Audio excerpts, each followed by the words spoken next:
News 18 के digital page में आप सबका स्वागत है। मैं हूं राजन वैद। आज जम्मू से क्या टॉप 5 हेडलाइंस रहने वाली हैं, मैं करवाऊंगा आपको उससे अवगत। तो सबसे पहले आज मई है, 1 मई यानी कि, और आज है लेबर डे। और इस विषय को लेकर जो है आज कई सामाजिक और सियासी जो पार्टियां हैं वो आज कई फंक्शंस ऑर्गेनाइज करवाएंगी। नेशनल कॉन्फ्रेंस ने भी एक ऐसा ही फंक्शन ऑर्गेनाइज किया है और जिसमें लेबर विभाग के जो मंत्री हैं सतीश शर्मा और कई ऐसे मुलाजिम जो फैक्ट्रीज में काम करते हैं, छोटी मोटी दुकानों में काम करते हैं, वो भी आज उस फंक्शन में शामिल होंगे।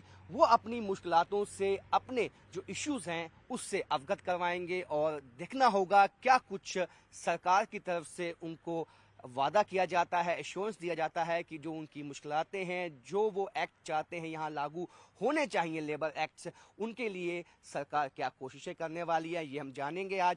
उसके साथ साथ अन्य जो एक इशू है जम्मू में, वो सबसे अहम है चाइल्ड लेबर का।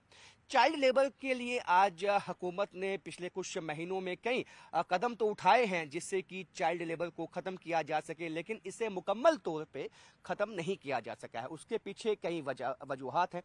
इसमें सबसे अहम आपको याद होगा कि जम्मू प्रशासन की तरफ से एक कवायद चलाई गई थी जिसमें सभी विभागों को मिल के काम करने को कहा गया था ताकि जो रोड साइड या चौराहों पे या कहीं पे भी जो चाइल्ड हैं, जो भीख मांगते हैं या दुकानों में काम करते हैं, उनको रेस्क्यू किया जाएगा और उनको पढ़ाई लिखाई करवाई जाएगी। ऐसा किया भी, लेकिन इसमें कुछ खास कामयाबी इसलिए नहीं मिली क्योंकि जो फैमिलीज हैं उन बच्चों की वो कहीं ना कहीं पीछे हटती हुई दिखाई दी। और इसमें अब सरकार क्या कुछ ठोस करने वाली है, इस पे हमारी निगाह बनी रहेगी।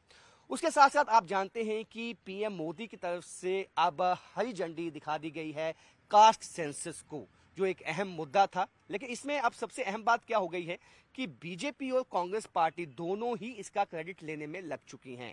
इस पे भी हम आज रिएक्शन लेंगे, हम जानेंगे, प्रतिक्रिया जानेंगे कि क्या कुछ बीजेपी और कांग्रेस के नेता इस पे कहते हैं, किस तरह से वो अपनी पीठ थपथपाने में लगे हुए हैं, ये भी हम जानेंगे। उसके बाद आप सबसे अहम आपको पता है कि इस वक्त जो हालात हैं बॉर्डर पे वो किस तरह के बने हुए हैं।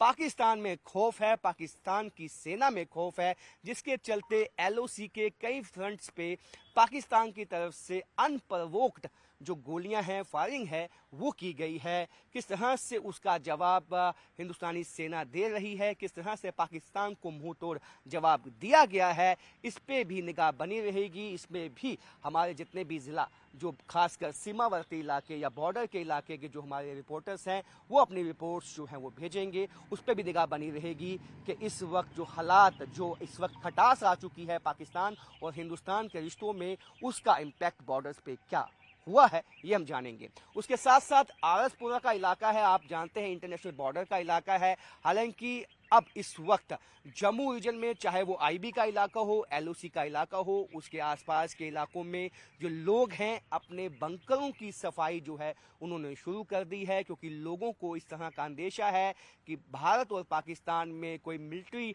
जो है इस वक्त एक्सरसाइज हो सकती है, यानी कि कोई जंग के हालात बन सकते हैं, जिसके चलते लोग चाहते हैं कि वो अपनी तैयारी जो है, अपने जो बाल बच्चे हैं, महिलाएं हैं, बुजुर्ग हैं, औरतें हैं, उनको किस तरह से बचाना है, उस बंकर में किस तरह से छुपना है, इसके लिए तमाम तैयारियां उन्होंने शुरू कर दी हैं। कई मुश्किलातें भी बॉर्डर के लोगों को पेश आ रही हैं। हालांकि उनकी मांग तो यही है कि एक दफ़ा ही पाकिस्तान को सबक सिखा दिया जाए, लेकिन जंग तो जंग होती है और दोनों तरफ ही नुकसान होता है। लेकिन ऐसे में बॉर्डर के लोगों को परेशानियां क्या हैं, वो भी हम जानेंगे आज अपने इस धनबर में। फिलहाल आज ये 5 टॉप हेडलाइंस जिस पे निगाह बनी रहेगी। कल हम फिर आपको नई 5 हेडलाइंस बताएंगे। तब तक के लिए इजाजत दीजिए और देखते रहिए न्यूज़ 18 जम्मू कश्मीर लद्दाख हिमाचल।